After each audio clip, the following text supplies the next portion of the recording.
So today we are going to discuss on very two important topics. One is function and another one is object-oriented programming in Python. Okay. So let us start with function. So what is function? Function is basically a block of codes. Okay. And when the very large program you have to code, in that case, this kind of function helps you when some particular block of code is repeating in a particular programming. In that case, these functions help you a lot. So let us see that how the functions are created. Here you can see one of the example where a function that has been created, the name of the function is hello, HELLO. This is the name of the function. And the syntax is that to create a function, you have to write def. Okay, so def hello, and after that you have to give the parenthesis. Okay, so if there is nothing within that parenthesis, that means this function is not going to take any value. Okay, so it will not take any value. So that is why nothing is there within the parenthesis. And after that, you have to give the colon. This is what is the definition, how the function is defined. Okay, and after that, you write the block of codes for that particular function. Here, it's a very simple function. We just want to print hello world. Okay, so in the next line, you see that print hello world. This is the line that the function, if you call this particular function, it will give that hello world, it will print. Okay, again, very important thing is that indentation. Whenever this kind of block of codes are going to come, the indentation is important, that you have to keep in your mind.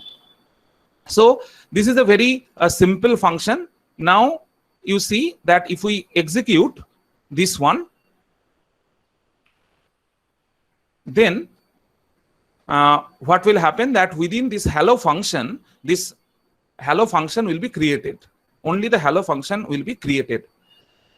And after that, if we want to execute or if we want to call this particular function, that means you see that this hello function is now created. Now, if you want to call this function in a program, then you just simply write hello and give this parenthesis.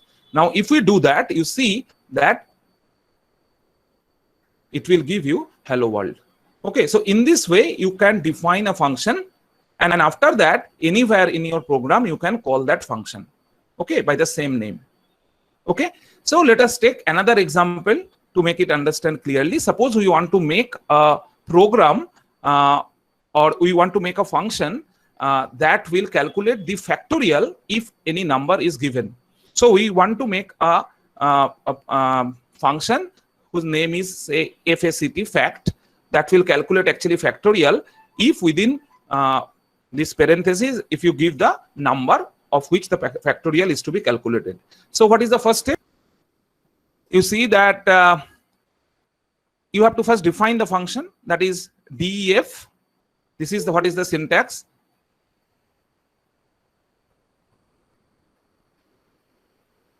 And then you write the function name, that is I have given fact, and within bracket you write a particular variable. I have written any variable, say n.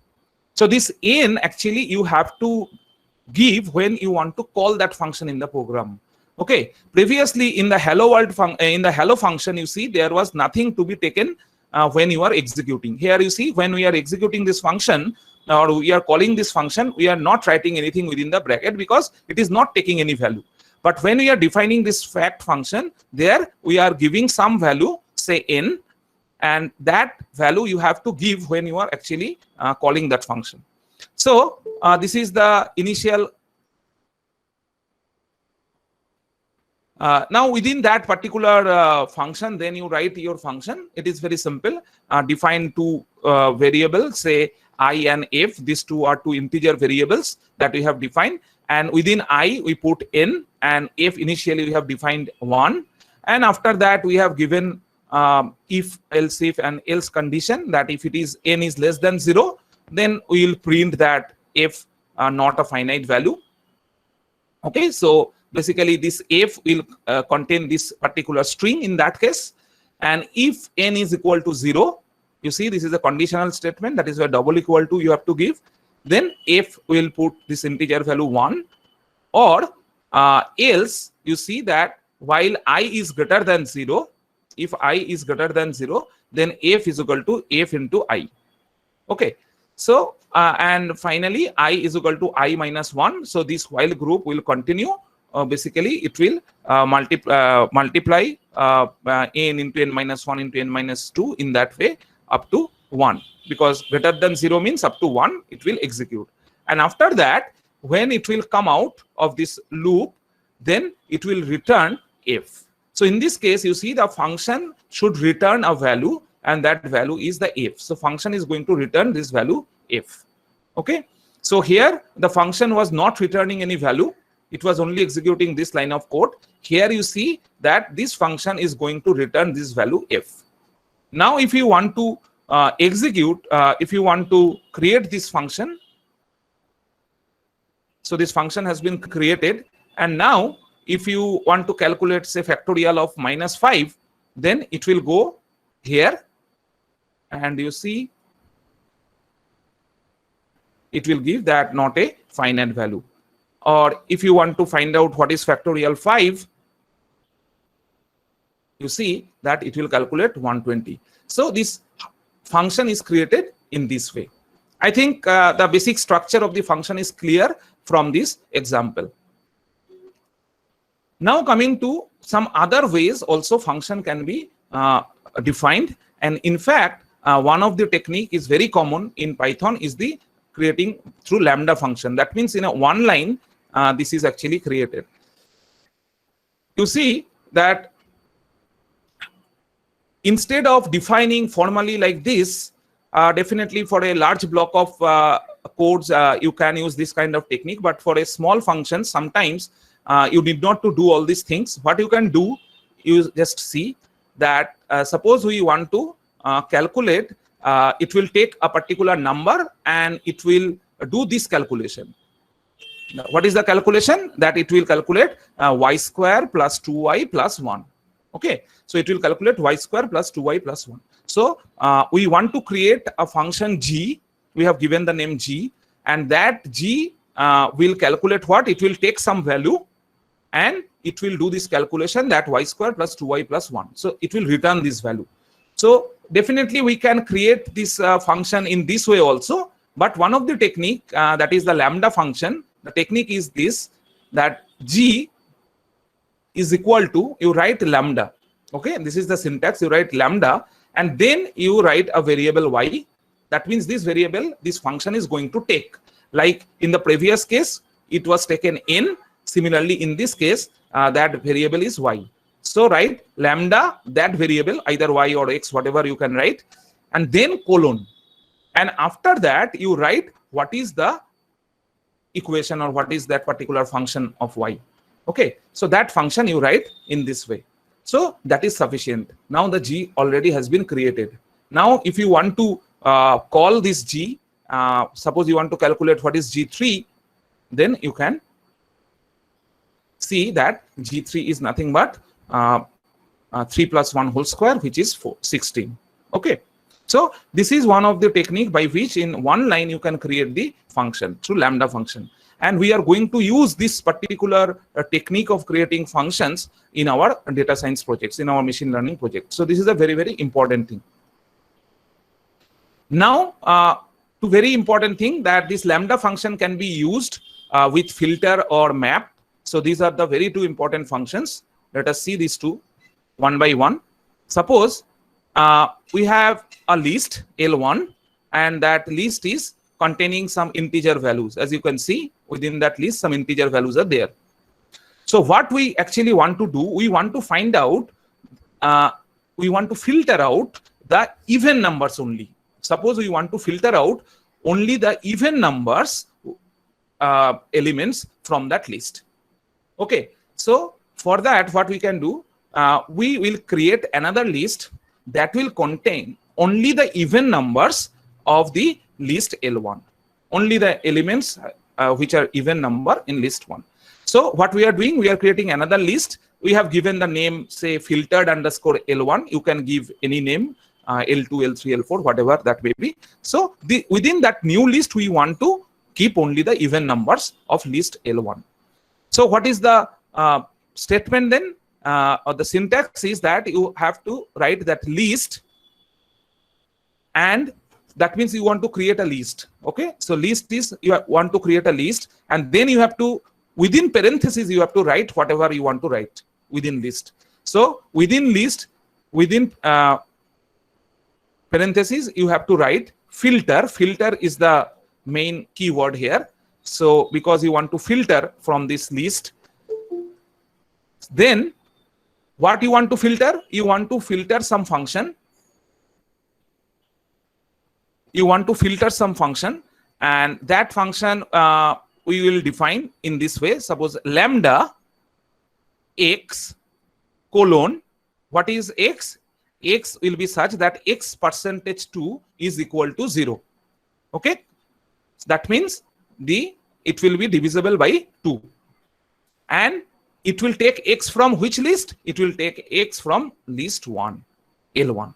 So it will take 1 by 1 values from list 1, and individually it will check whether this condition is satisfied or not.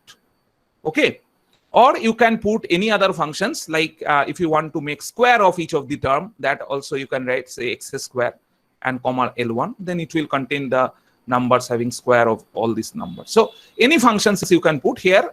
Suppose we want the even numbers, then we'll write in this way. Okay, so after that, if you want to see what is finally come in filtered underscore L1 list, that you can see it will take only the even number values. Okay, so this is the technique by which we can make filter from a list. It's very, very important for our machine learning project. Now coming to lambda. Now this lambda can be used with map. Map is a very important function, where what we can do is, you see that again, suppose there is a list, and what we want to do is that map L1. This is a new list where we want to put the values which will map 1 to 1 of this list by a particular function. 1 to 1 by a particular function. Okay, so that means this 3 will be converted into some function of 3. Suppose that function of 3 may be x by 3. We want to make each and every element divided by 3. So in that case, what we will do, we'll use this map function. Okay, so map will do what? This map will 1 to 1 correspond and return according to this function. So previously I just told that if you want to make the square, it will be better you do it with the map. Filter is basically with some conditional statement, it will filter something. Okay, but if you want to do some operation with each and every element, in that case you use the map. Okay, and from which list you are taking, that you have to write after comma.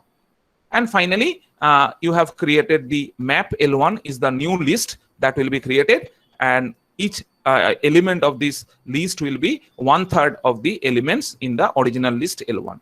So if you just simply execute, you can see these are the values. Okay, so these are some of the examples of how can we use the different types of functions, and lambda function is very, very important. Specifically the filter and the map function are required in our machine learning projects. So these are very, very important. Now after this, yes, no, map means it will map 1 to 1. That means here there is a list L1, and how many elements are there in L1? Suppose there are 7 elements there in L1. So you are creating through map another list that will also contain exactly 7 elements, and there will be 1 to 1 mapping. That means the 3 will be converted through some function to 1. 6 will be converted to 2 through the same function, and that same function you have to define here. Understood?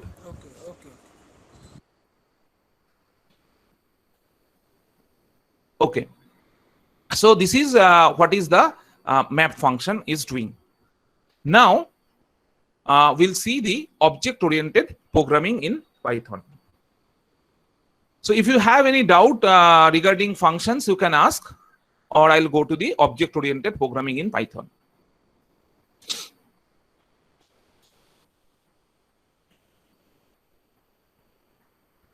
Now, this is very important, but we are not directly going to use many class and objects we want to create in our machine learning projects. But the concept is very important, because many times we'll actually call different kind of objects, or we'll use different classes during our programming.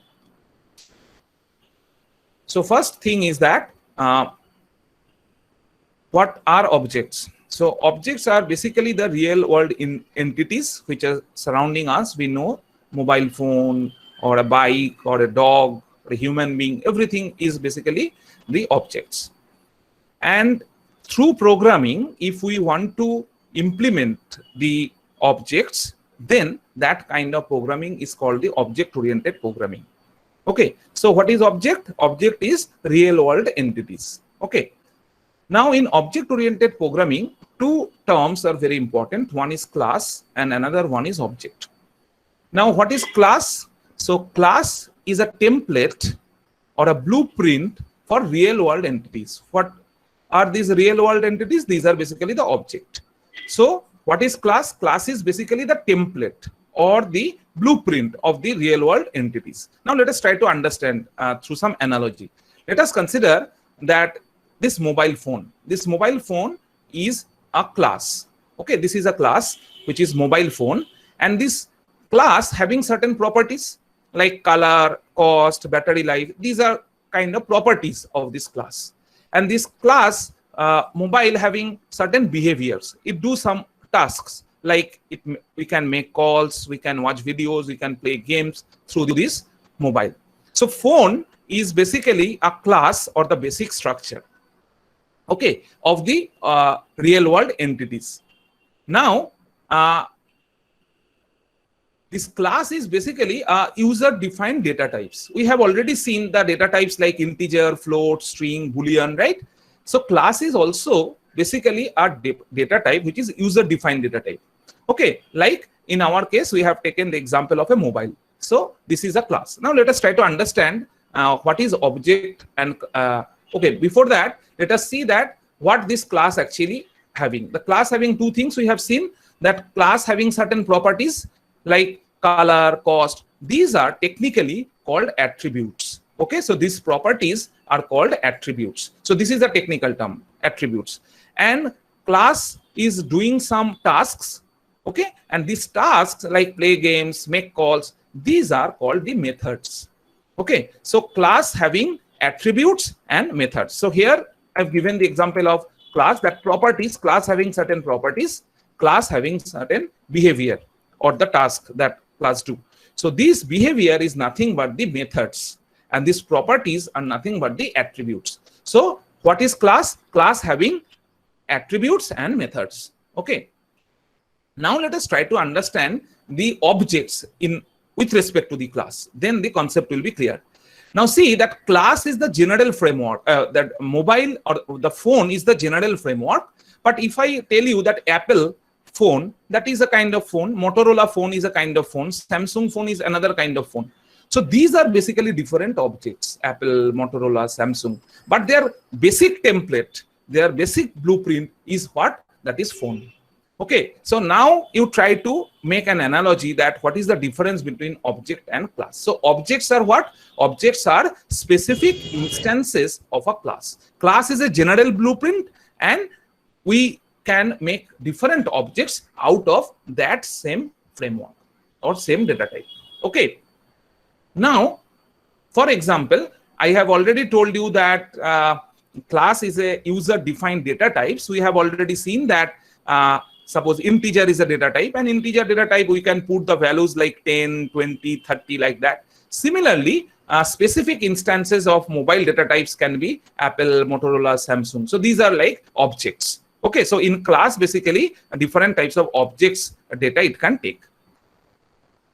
Okay, let us first try to understand how we can create a class.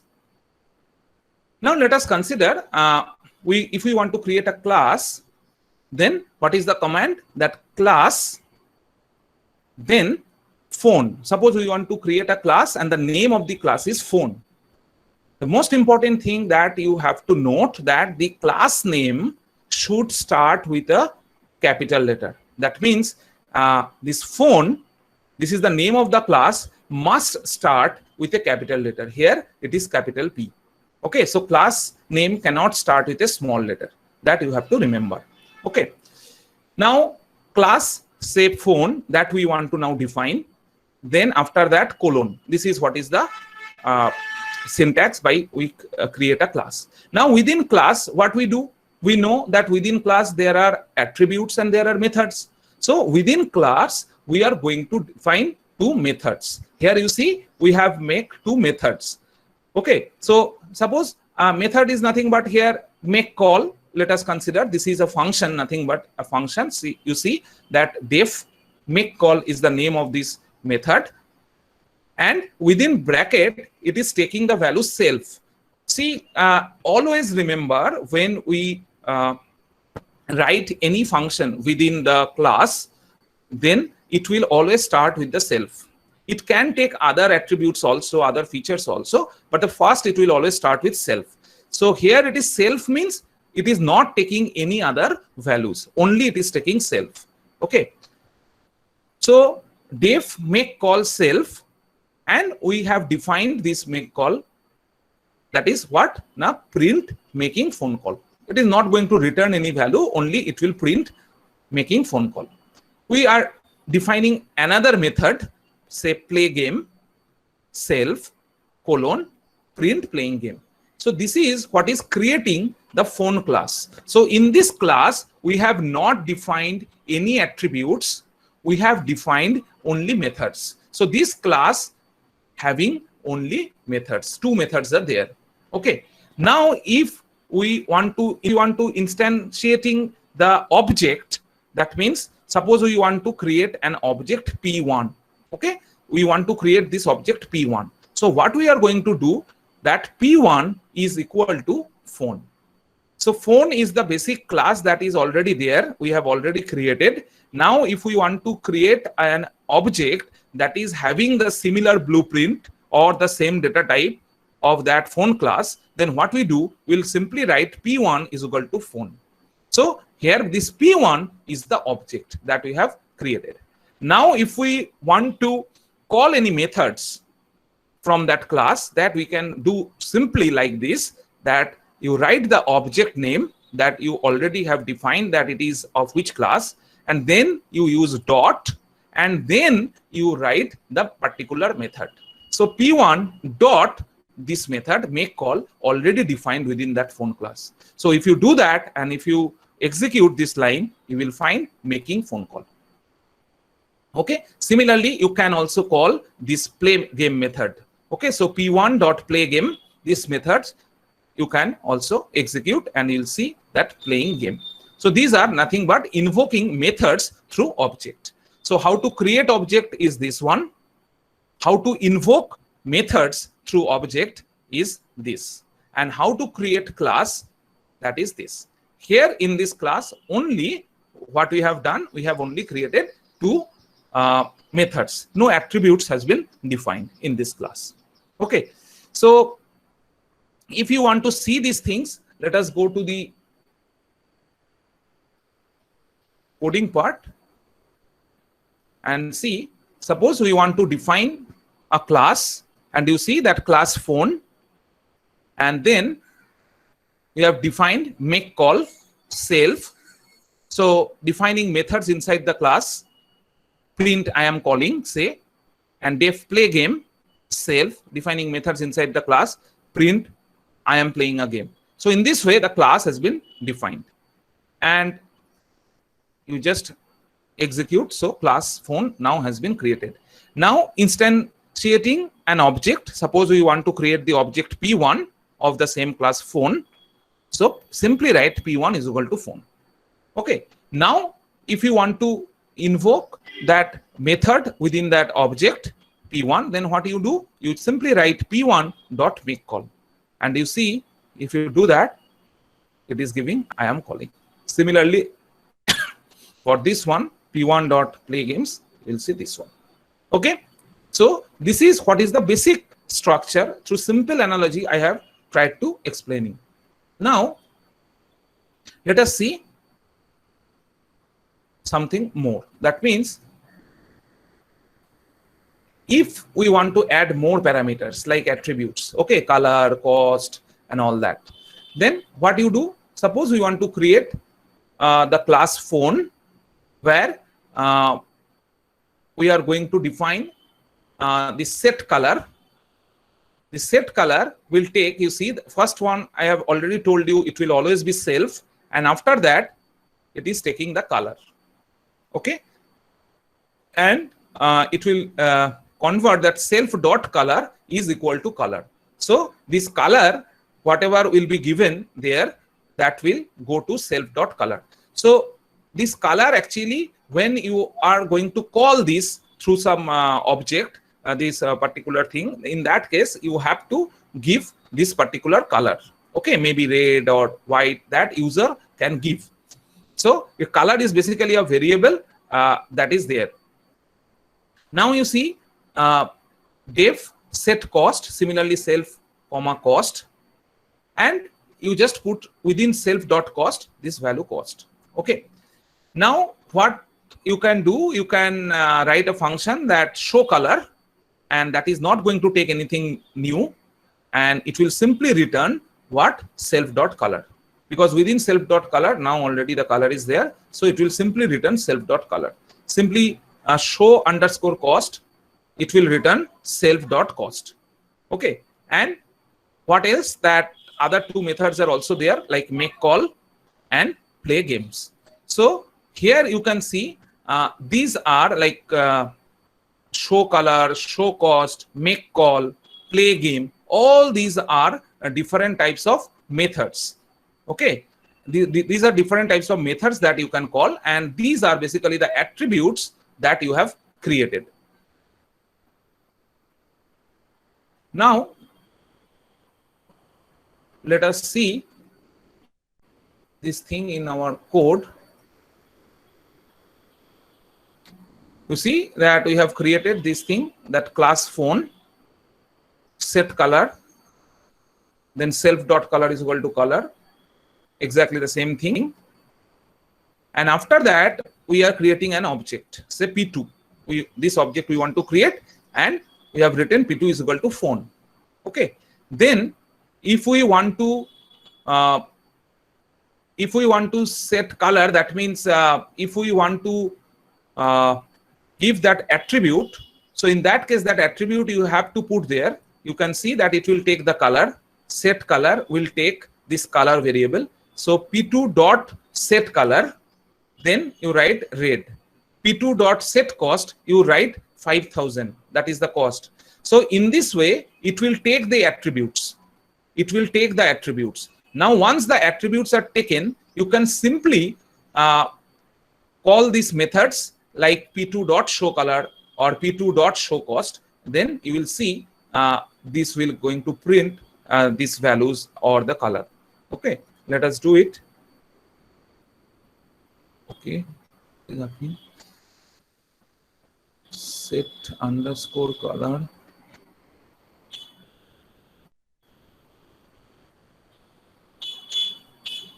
Phone object has no attribute, set underscore color.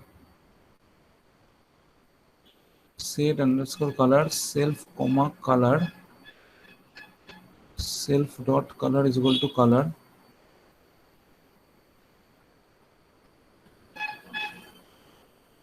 Set phone.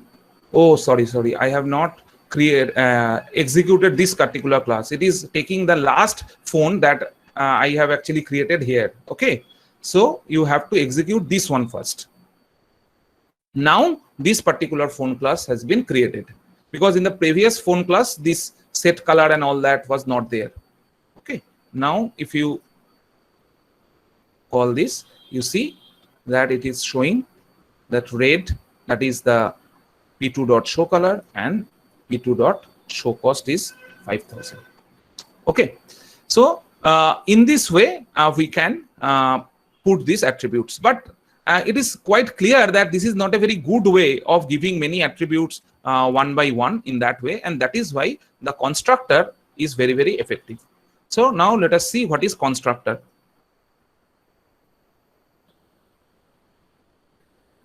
So let us consider we want to create a class named employee, and within that employee we want to create a constructor. So the creation of the constructor is such that at one go we can give all these attributes like name, age, salary, gender. These are basically the different attributes, right? So all these attributes we can give in at a one go. Separately we need not to make all these attributes. So this is what is called the constructor. And what is the syntax to create this constructor? It is called the init method. Okay, so underscore underscore. So initially what is there? This is underscore underscore init underscore underscore. Okay, so this is what is the format or the syntax that you have to remember to create a constructor, that is underscore underscore init underscore underscore. Okay, and after that within parentheses the first one definitely will be self, and all the attribute, like with the previous example you can directly now write the color, cost and all that. Here with respect to employee class we are writing name, age, salary, gender, like this. And then you have to define this constructor. So what do? You just write self dot name is equal to name, self dot age is equal to age, self dot salary is equal to salary, in this way. Okay, so in this way all the attributes will be taken through this constructor at a one go. And after that you define some method within the class. Suppose we have defined one method, that is employee details. This is the method, and within that method suppose you want to print all these informations, like print name of the employee is, then comma self dot name, because already within self dot name this name is there, so that will be printed. Similarly age, salary, gender will be printed. So these are basically, this is basically the method, and this is how at a one go through constructor you can take all the attributes. So let us try to make it. So creating a constructor, you see we have created this constructor, that employee, and we have defined the constructor underscore underscore init underscore underscore, then within bracket self, name, age, gender, salary, and we have defined all these we have assigned all this self dot name, self dot age and all that. And after that we have created these methods. That method is employee underscore details. This is what is the name of the method, and it will take first element as self, and then within that method you define something. Suppose you want to print all these informations. So now if you execute this one, and if you want to create an object, suppose you want to create one object, you see how we create that object. You see, when we are creating the object, at that time you put all these variables of that constructor it is taking. So what are the variables it is taking? Name, age, gender and salary. So what you do when you are creating that variable from the class employee, within bracket you put the name, age, gender and the salary. Okay, so in this way E1 object will be created. Now you can invoke the methods that is you have created within the class, that is employee underscore details. So you can call that, you can invoke within that object E1 dot employee underscore details, and if you do that, you see it will execute that. So it will print all these things. Okay, I think this much of knowledge is sufficient. Inheritance we are not going to cover in this particular course. I think this much is sufficient. This will give you a basic idea of what is class and object and the object-oriented programming. And because in many times you will find that there are many library functions and many library classes, objects you are using, different methods you are actually using during operations. So why this dot and all that things are coming. So that understanding should be there. So these are nothing but the object oriented programming, and this is the fundamental idea behind it.